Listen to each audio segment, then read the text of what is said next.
Viewer note: this story is purely fictional and intended for entertainment purposes only. However, some content may be disturbing to certain audiences. Viewer discretion is advised. Chapter 13. The Supreme Council of Human Civilization. It was January 26, 2027. The global summit had been running for 3 full days straight. All around the world, countless people were watching live, tuning in through streaming platforms, witnessing the buzz and energy both inside and outside the conference hall. On screen, data streams and real-time voting metrics flashed nonstop. AI systems like NovaMind and Apocalypse were continuously analyzing proposals, organizing information, and providing live support to the delegates. The atmosphere, a powerful mix of cutting-edge technology and the raw, collective will of humanity. Then, a representative from Africa raised his hand, voice trembling with years of suppressed frustration. "The old United Nations?" he said. "It was nothing but a club for the rich nations. We smaller countries couldn't even get a seat at the table." As soon as he finished, the room erupted in knowing laughter. A few whistles even slipped out. The summit moderator tapped the gavel lightly. "All right," he said. "We're now moving to the vote on the resolution to reorganize the United Nations into the Supreme Council of Human Civilization." After hours of heated debate, the vote passed. The United Nations was officially restructured, upgraded into the Supreme Council of Human Civilization. And this wasn't just a name change. It was a fundamental shift from an international organization to the core governing body of a new planetary civilization.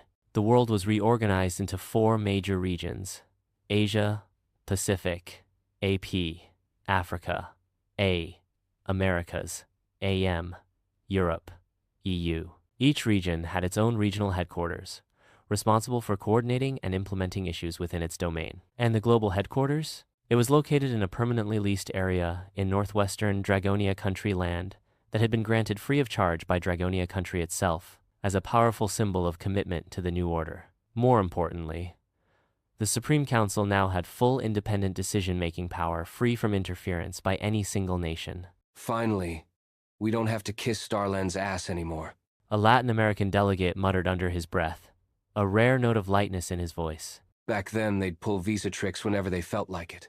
Not anymore." At the heart of the new council was its core function: to establish and enforce a brand new value system and governance framework called the Supreme Principles of Human Civilization. And its structure? It turned traditional governance on its head. All council members had to be certified at the superego level, a globally recognized standard of higher consciousness. There was no single chairperson, no director general, no ultimate leader. All functional groups operated on collective decision-making. Once a group reached a resolution within its scope, AI systems would conduct automated compliance reviews and risk assessments. Approved proposals would then go to a full membership assembly vote, and any future amendments to the Supreme Principles themselves had to be approved via a public vote by all of humanity. A delegate from Asia raised a hand, frowning slightly. "Wait, are there really that many people who've actually reached the superego level?" He asked.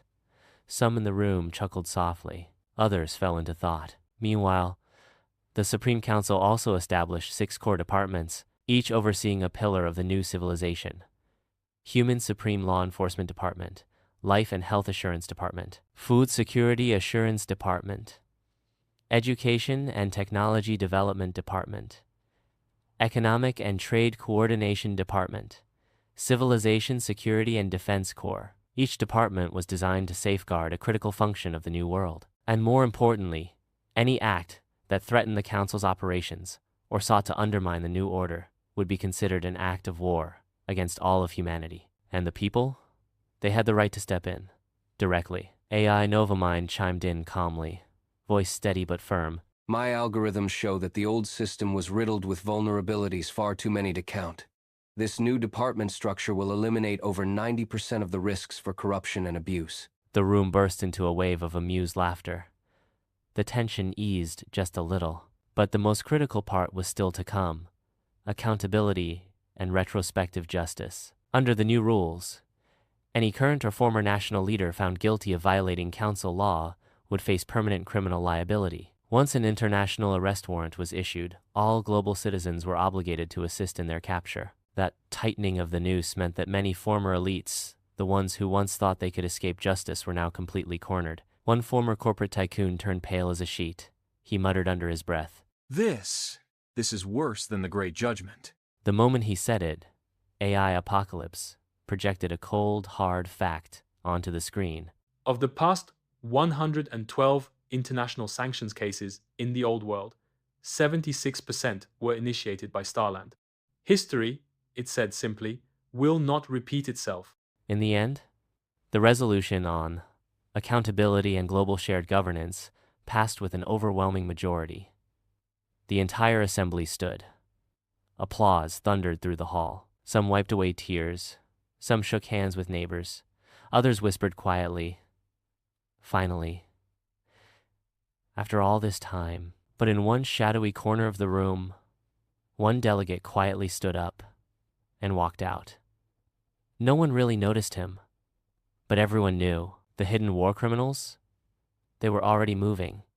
The new order had arrived, but the fight was far from over.